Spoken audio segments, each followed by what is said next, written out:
Namanya Kew, seorang wanita yang bernama asli Siti Nurmalasari, adalah anak sulung dari Bapak Nurman Haji Muhammad Siddiq dan Ibu Siti Purnamasari yang lahir pada 24 Februari 1986 di kota Jakarta.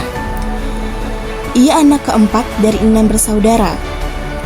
Wanita kelahiran 1986 ini merupakan seorang guru bahasa Inggris dari SMA Negeri 27 Jakarta. Selain mengajar bahasa Inggris, ia juga ditugaskan menjadi pembina klub bahasa Inggris, anggota tim perpustakaan, dan tim literasi.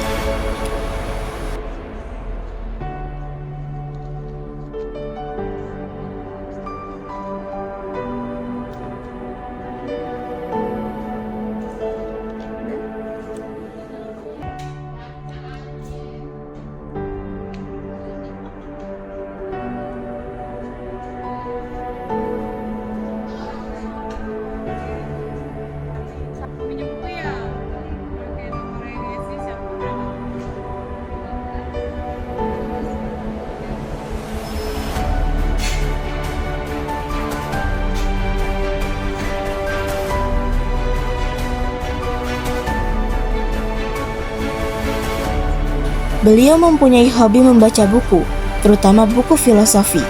Salah satu buku favoritnya adalah buku The Secret karya Rhonda Byrne. Membaca buku baginya bukan hanya sekedar hobi, namun bagi ia yang mempunyai sedikit disleksia, yaitu kesulitan dalam membaca, membuat buku itu sangat berarti di hidupnya. Ia menikah di usia 28 tahun, tepatnya pada 2014. Dari pernikahannya tersebut, ia mempunyai 1 orang anak.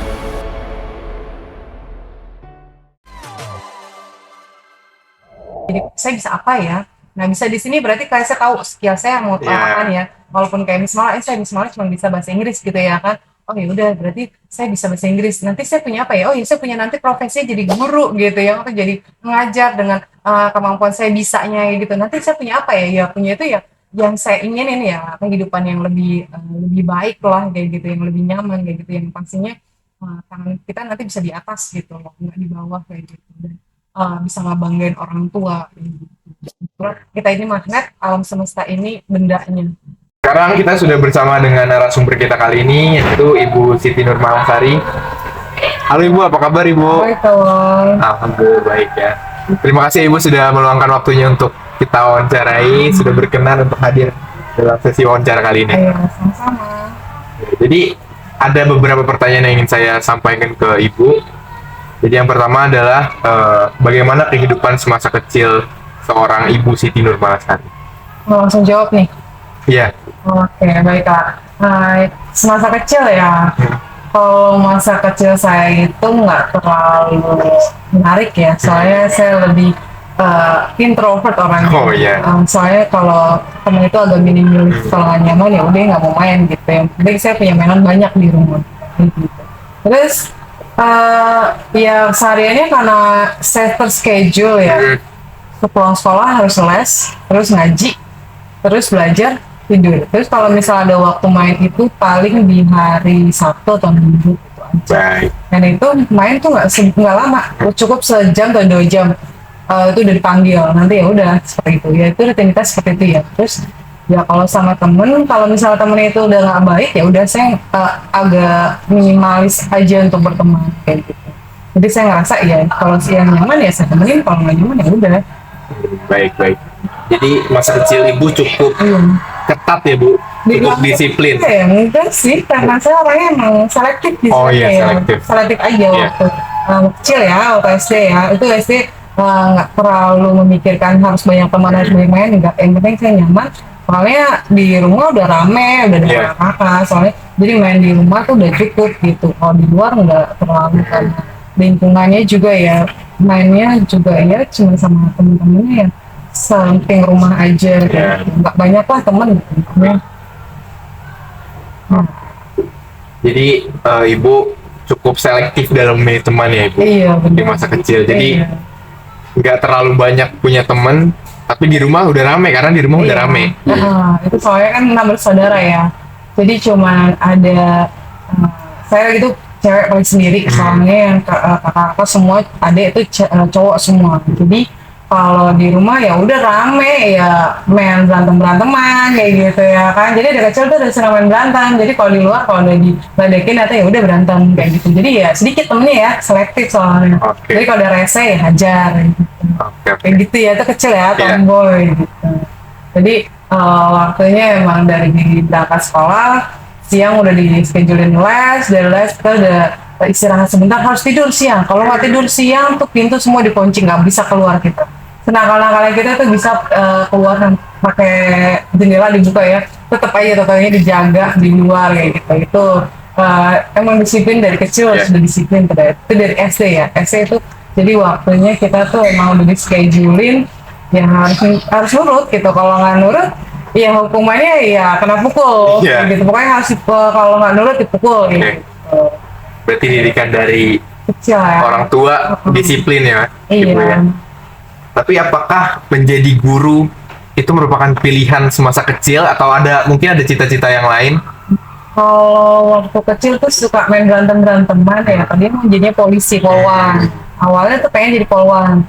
Cuma karena polwan itu istilahnya takut ya nanti itu ketemu penjahat dan mau dipukul atau apa kayak gitu. Orang tuh jadi jangan jadi polwan deh, jadi guru aja. Nah disuruh jadi guru gitu. Terus semuanya tuh dibeliin papan tulis kecil, kapur, apusan kayak gitu. Nah itu tuh malah disediain dari kecil gitu. Jadi udah disupport dari kecil nih, dia jadi guru-guruan aja, udah main-main guru-guruan aja kayak gitu. Jadi udah diarahin dari kecil. Dari situ itu kenapa disuruh jadi gurunya kayak gitu.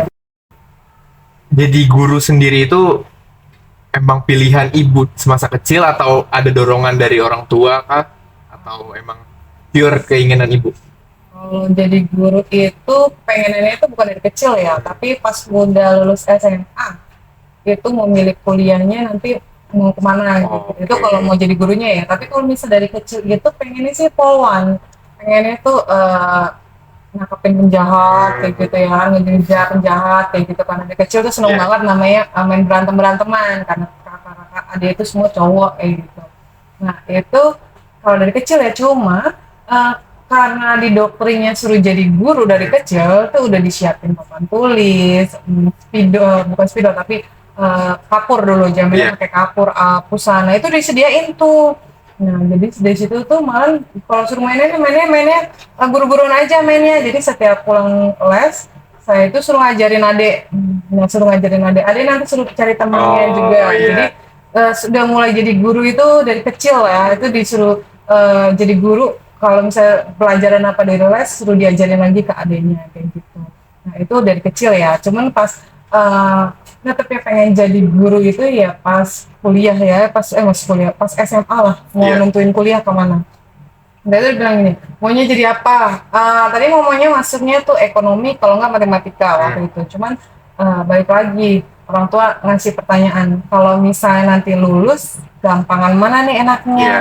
Sedangkan yang diuangkan itu bahasa Inggris, bahasa Indonesia, sama matematika itu yang paling penting. Itu dulu kan UN ya, Iya. kita masih UN. Nah, jadi mata pelajaran itu yang paling penting. Istilahnya ini paling banyak jobnya nantinya. Kayak gitu. Jadi ya udah, kamu kan udah belajar bahasa Inggris dari SD, dari SMP ya. Ya udah lanjutin aja. Oh ya udah kayak gitu. Nah, pokoknya dari kecil tuh tidak terlalu nurut ya sama orang tua, apa yang kata orang tua pengen ya ikutin, apa ikutin, nggak pernah membantah gitu. Membantah itu kalau udah capek aja gitu, udah mau capek lah, nggak mau belajar dulu ini itu baru ngeberontak. Tapi kalau misalnya apa kata orang tua ya nurut aja kayak gitu. Jadi kalau misalnya kuliah itu kenapa pengen jadi guru ya disuruh ambil bahasa Inggris ya ambil, kayak gitu juga modal nekat ya. Oh orang tua pengen ini ya udah ikutin kayak gitu. Coba tes di sini, oh ya udah ikutin. Pokoknya apa ya orang tua itu tes itu ikutin. Terus lolos semua ya udah tinggal pilih maunya yang mana kayak gitu. Itu tuh gampang ya kalau misalnya dulu tuh orang tua pengen apa tinggal ikut tes sudah ikutin kayak gitu. Jadi nggak terlalu neko-neko ya. Tuh pengen jadi guru dari gitu. Dari situ ternyata emang ngambil bahasa Inggris banyak ya jobnya ya, sambil les habis pulang kuliah bisa sambil ngeles, jadi sambil kuliah bisa dapat duit jajan juga gitu. Sampai sekarang deh. Oke. Jadi ibu berkiprah di dunia pendidikan kira-kira udah berapa tahun ibu? Kalau pendidikan ya, kalau formalnya itu udah sekitar 14 tahun, 12 tahun lah. 12 tahun. Kalau di sini 8 tahun, di swasta 4 tahun, ada 12 tahun ya. Itu kalau yang formal ya. Tapi kalau yang informal, kalau dari kuliah itu udah ngajar privat, ngajar bimbel. Nah itu udah mulai dari kuliah, bisa lebih dari 20 tahun kalau dihitung kali ya. Kayak gitu. Oke, jadi emang berarti jiwa gurunya sudah ditanam dari kecil ya Bu?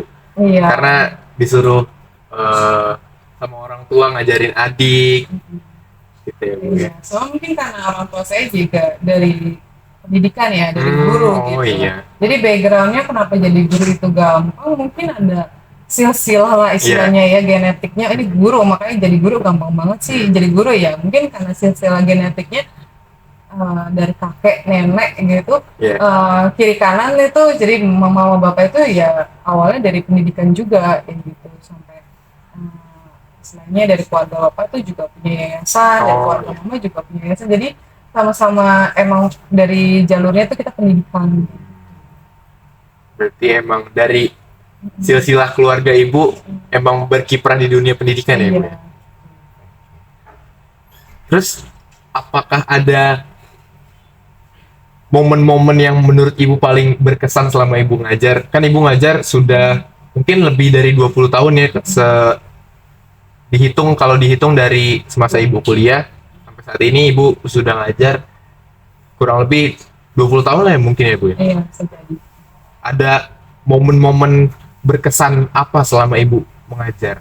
Yang berkesannya itu ketika beda level ya, istilahnya ngajar tuh beda level. Jadi gini lah, maksudnya bukan level tingkatan SD, SMP, SMA aja gitu, tapi pertama level mulai dari playgroup udah dirasain, SD, TK, SMP sampai yang istilahnya kuliah itu tingkatannya semua tuh sudah dicobain. Nah itu yang unik-unik sih ya, cuman yang sampai memacu emosi itu waktu ngajar di SMK.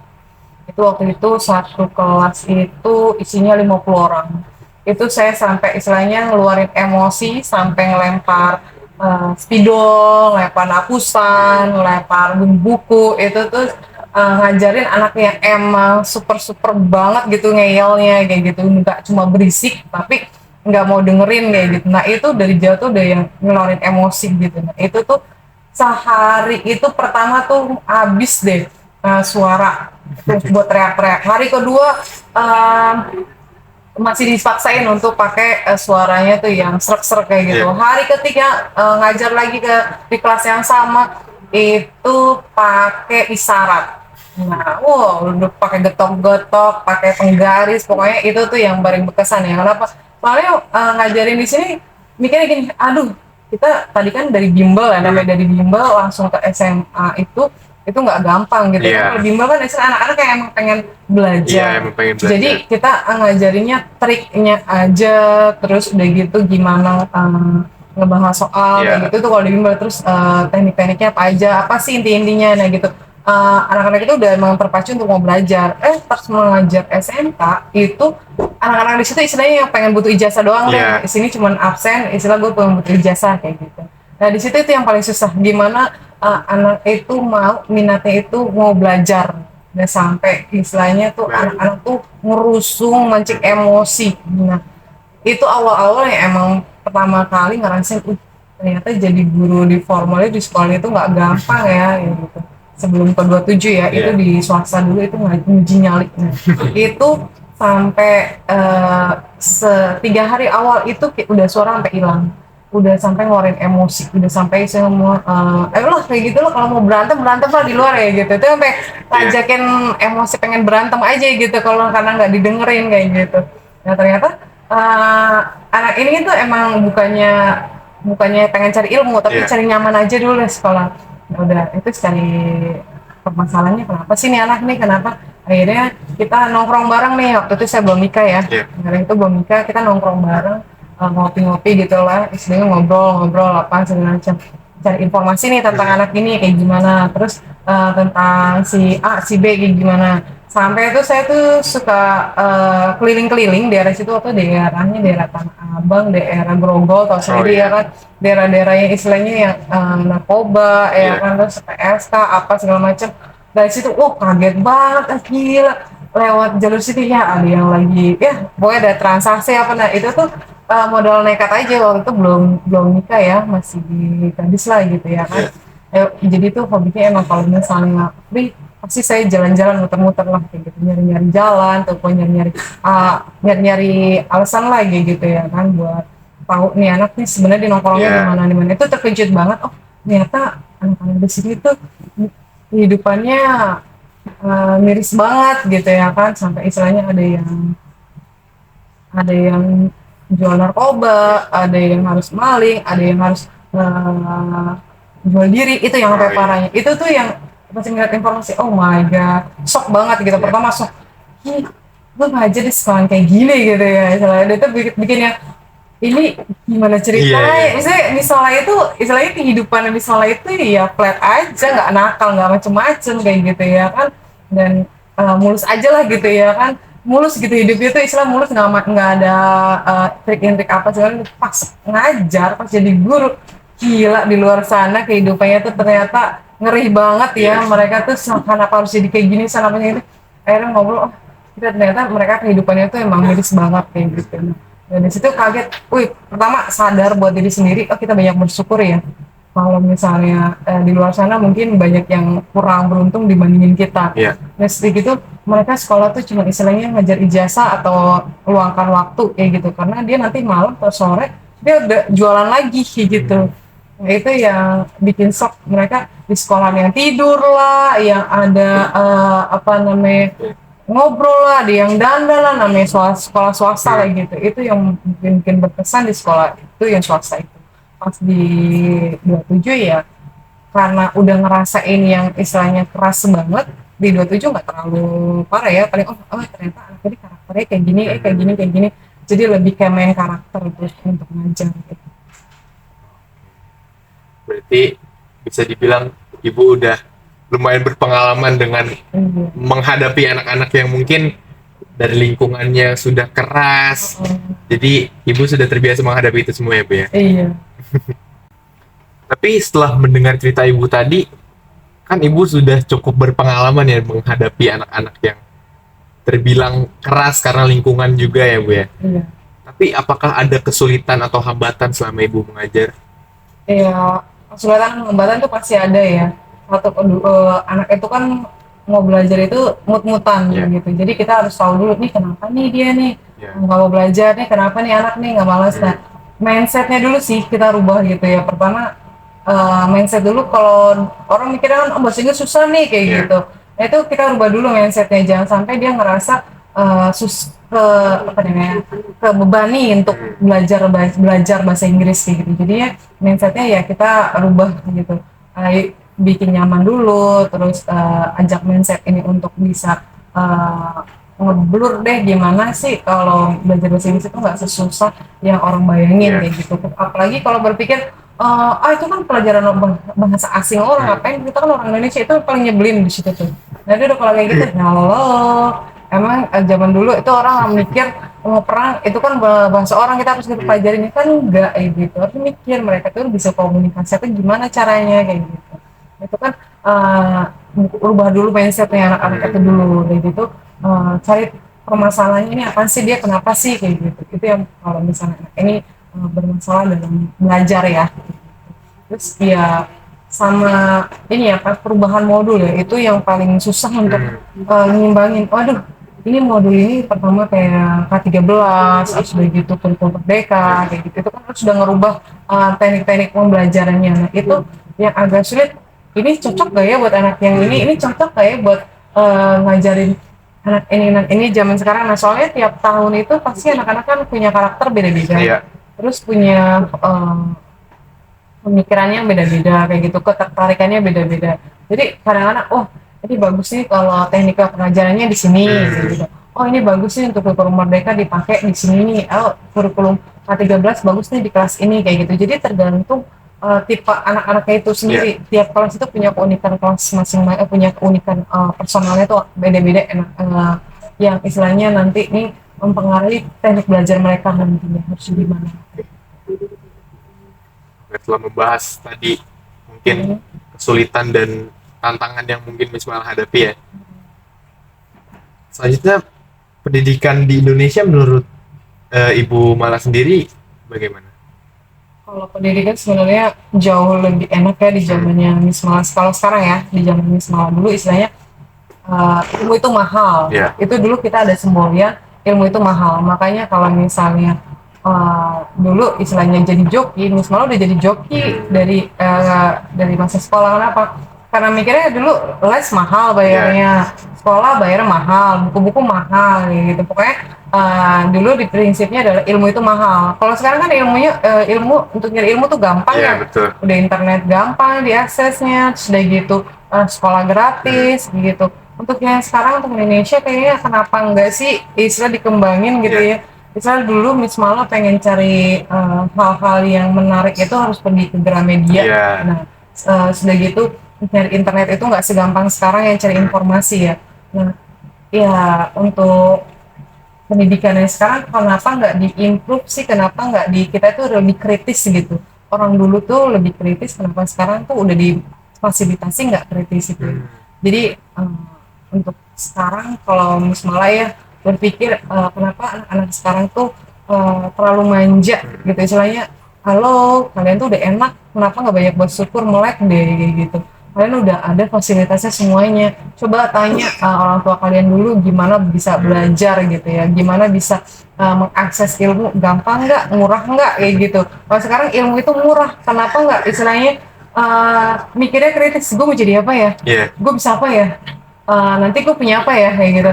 Ya anak-anak sekarang tuh nggak yang berpikir seperti itu, tapi ya udah sekolah aja gitu, terus belajar aja sampai misalnya tuh bingung, kalian udah kelas 3 udah tahu belum cita-citanya mau jadi apa.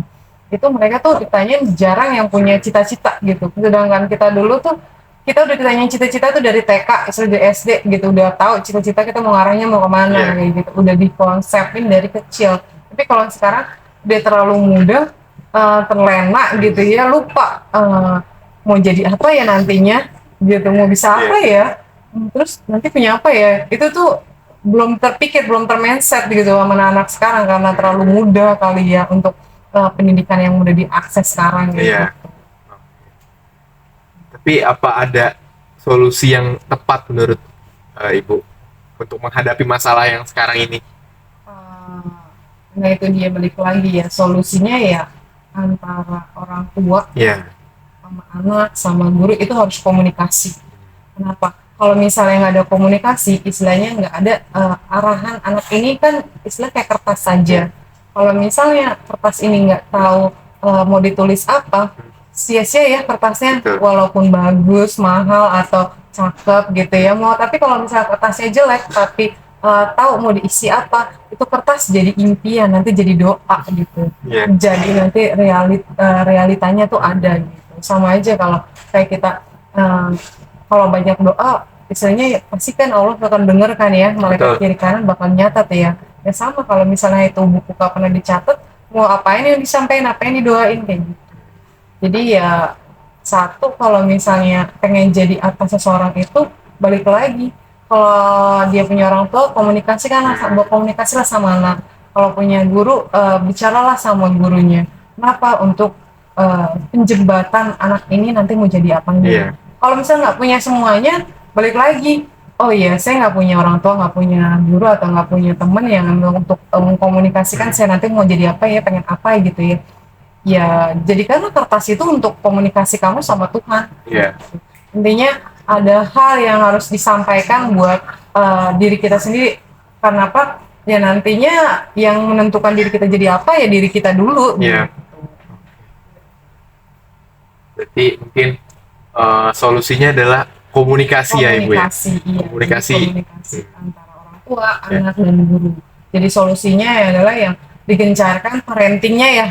Karena sekarang orang tua banyak yang sibuk kerja gitu ya kan, jadinya anak diserahin ke sekolahan semuanya, Jadi guru pun juga kan manusia gitu ya, kan punya keluarga juga. Kalau misalnya ngandelin guru juga ya nggak bisa gitu juga Iya, dong. Kita paling kita dapat informasi, terus kayak gitu. Oh kita ngasih saran, nasihat selama di sekolahan. Kan di rumah ya balik lagi ke orang tua kayak gitu. Jadi ya nanti kita sebagai jadi orang tua juga harus berpikir lagi ke depan. Jangan maaf nih udah gagal nih jadi orang tua ya kan. Misalnya ini orang tua ini gagal nih ya kan, anaknya udah nggak diasuh atau udah dilantarkan atau udah dicuekin atau karena terpisah ya karena ada beruntung banyak banget ya yang kayak gitu. Ya udah lost kayak gitulah. Kita balik lagi kalau misalnya nanti kamunya nanti bagi jadi orang tua jangan berpikir seperti itu. Oh ya, saya tanggung jawab saya tuh saya, diri saya, negara saya gitu ya kan, sama pencipta saya kayak gitu. Jadi jangan membuat circle yang sama, istilahnya jangan membuat stuck di reverse, gitu. Iya. Stuck on the reverse itu jangan seperti itu gitu. Kayak ada lagunya The Cloud, Stuck at the Reverse, Time Fix You, itu tuh keren banget. Itu salah satu lagu yang memotivasi Miss Mala waktu kuliah. Itu Stuck at the Reverse itu kata-kata itu tuh lu jangan ngelakuin kesalahan yang sama istilahnya kayak gitu. Nah itu buat motivasi banget buat Miss Mala waktu itu lagu itu tuh. Dan itu yang Miss Mala pikirkan buat anak-anak yang sekarang ya. Uh, Kalau misalnya masalah keluarga kamu yang udah berlalu ya udah kamu nanti jadi orang tua. Iya. Kamu harus berpikir, harus ngerubah, jangan stuck at the reverse kayak gitu. Jangan berngulangin hal yang sama. Kasihan negara kita udah terlalu sempit gitu ya kan, dan orang-orang yang istilahnya nggak berprestasi istilahnya. Oke, baik Ibu. Pertanyaan terakhir Ibu, apa pesan dan harapan untuk para siswa dan siswi penerus bangsa?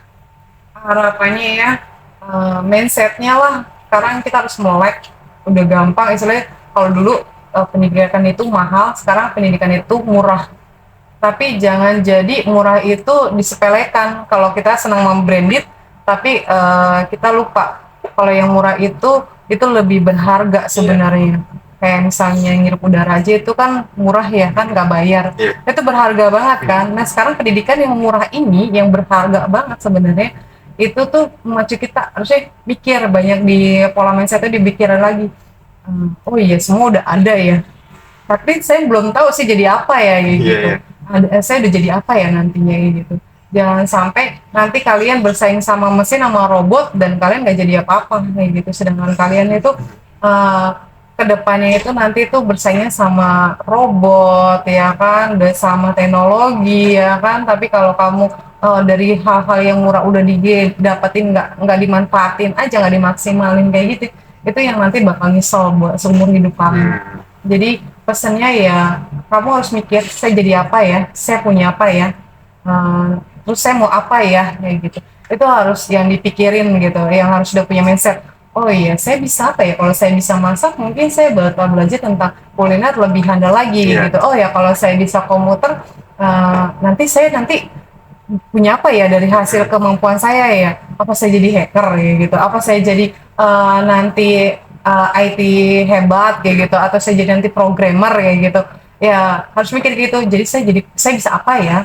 Nah bisa di sini berarti kayak saya tahu skill saya mau apa ya. Walaupun kayak Miss Mala, saya Miss Mala cuma bisa bahasa Inggris gitu ya kan. Oh ya udah berarti saya bisa bahasa Inggris. Nanti saya punya apa ya? Oh ya saya punya nanti profesi jadi guru gitu ya, atau jadi mengajar dengan kemampuan saya bisanya gitu. Nanti saya punya apa ya? Ya punya itu ya yang saya inginin ya, kehidupan yang lebih baik lah kayak gitu, yang lebih nyaman kayak gitu, yang pastinya tangan kita nanti bisa di atas gitu loh, nggak di bawah kayak gitu, dan bisa ngebanggain orang tua kayak gitu.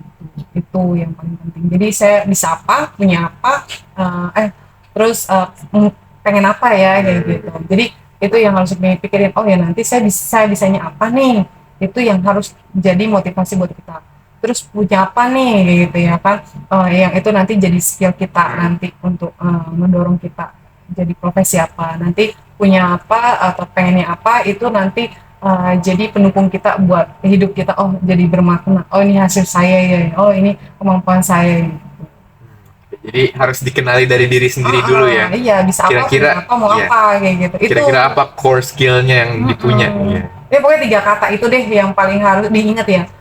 Bisa apa, punya apa, mau apa kayak gitu. Itu kalau udah punya 3 kata itu itu bermacu, oh iya saya bisanya main musik nih, kayak awal bisa main musik kan ya, saya bisa main musik, apalagi nih nanti kedepannya yang dari skill saya bisa gitu ya kan, apa yang nanti bakal saya lakuin dengan skill saya, oh ya dari skill ini saya bisa nanti jadi pemain musik yang handal atau jadi musisi yang baik gitu ya kan, nanti dari jadi musisi saya punya apa ya, pengen apa ya, kayak gitu. Itu yang bikin motivasi gitu, harus punya 3 prinsip deh. Dan motivasi Miss Malala itu adalah setelah baca buku The Secret ya, kata-kata itu adalah doa gitu, Allah kita ini magnet, alam semesta ini bendanya, dan itu yang selalu Miss Malala ingat. Oh iya, kenapa enggak sih kita banyak berdoa, dan sampai tiap tahun itu Miss Malala selalu nulis list apa aja yang Miss Malala inginkan. Apakah ada kesan dan pesan untuk para penerus bangsa, Miss, yang nanti mungkin kan beberapa tahun ke depan kan Indonesia akan mengalami bonus demografi? Bagaimana, Miss, kesan dan pesannya untuk anak bangsa? Kesan-kesannya ya satu ya, dengan pendidikan yang gratis ya, beberapa tahun ini kan pendidikan itu gratis ya, jadi murah, pendidikan itu murah dibilangnya.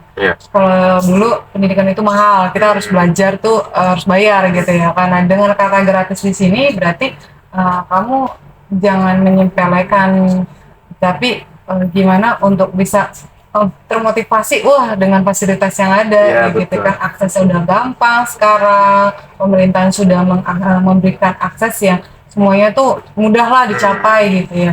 Nah harus lebih kritis ya, satu harus lebih kritis, jadi harus berpikir oh ya saya bisa apa ya, kayak gitu, saya punya apa ya, terus nantinya saya mau apa ya. Nah itu berpikir kritis itu dikembangkan dengan kata-kata di situ, dan jangan lupa kita ini magnet, alam semesta ini bendanya, itu kalau kata di Secret ya. Nah jadi lebih kritis, jangan sampai terlena dengan kenyamanannya zaman sekarang ya, dimudahkan apa segala macam. Lebih kritis aja, soalnya nanti kita harus ingat saingan kita nanti sama robot gitu, jangan sampai tersaingnya sama robot gitu, apalagi tersaingnya sama teknologi sekarang yang bisa digantikan semua pekerjaan manusia dengan teknologi atau robot sendiri. Ya, jadi kritis ya, jangan lupa kita ini magnet, alam semesta ini bendanya. Pengen apa ya, bisa apa ya, punya apa ya. Oke. Baik, kita sudah sampai di penghujung wawancara nih, Ibu. Terima kasih juga ya, Ibu, sudah mau meluangkan waktunya untuk kami mewawancara Ibu.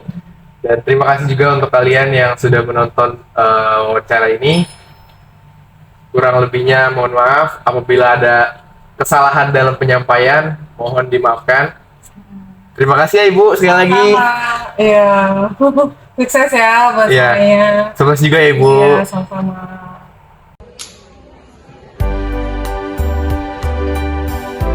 Seperti peninggalan yang ada di buku The Secret karya Rhonda Byrne, kita ini magnet, alam semesta ini bendanya. Kalimat tersebut bisa diartikan sebagai ungkapan bahwa ada sesuatu yang menarik atau menghubungkan kita dengan alam semesta secara luas. Kita seperti magnet yang dapat menarik hal-hal atau situasi yang sesuai dengan energi atau pemikiran yang kita pancarkan.